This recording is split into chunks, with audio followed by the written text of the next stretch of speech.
the people who don't know what reamping is, it means you're feeding your amp with a pre-recorded guitar DI signal.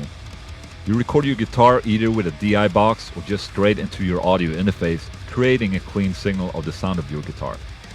Now, why would you do that? Why can't I just record through the amp live with my guitar?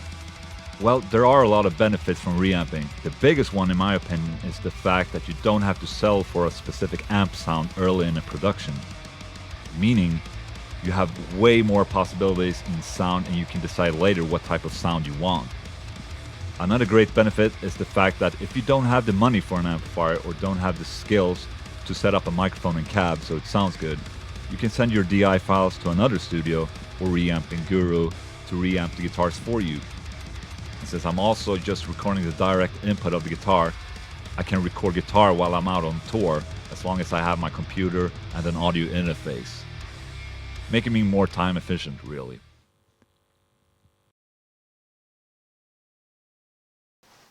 So to start off the reamping, I need to record a DI track.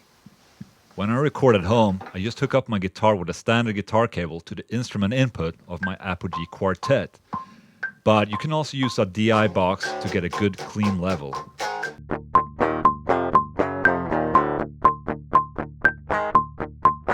When tracking at home, I patch the signal through to my amplifier to get a good monitor sound, so I don't have to track with the sound of the clean DI.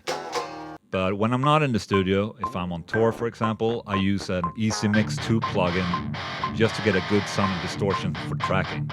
Remember that you're supposed to record a direct signal of the guitar, not the monitored signal. If you don't have a guitar or the equipment necessary, you just want to practice reamping or mixing, the deluxe editions of all the Feared albums contain all the raw tracks separately, as well as DI and stems, so you can mix the album from scratch if you want, or just get an insight of my approach to mixing. So this DI signal is totally naked sounding, and that's the point, because we're going to reamp it using the Randall statement.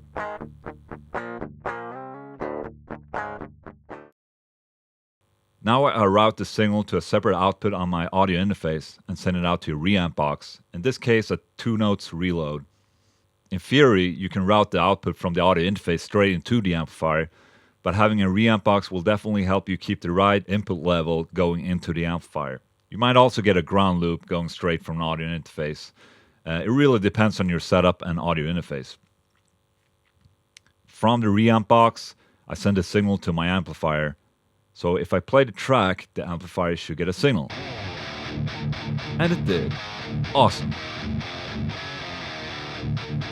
So this is where you will want to capture the sound with a microphone.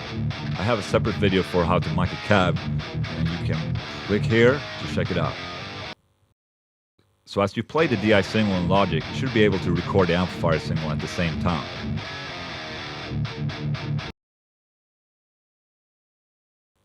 Now I'm going to demonstrate the 2 ways I capture the sound, and this is thanks to the 2 notes reload reamp box that I'm using.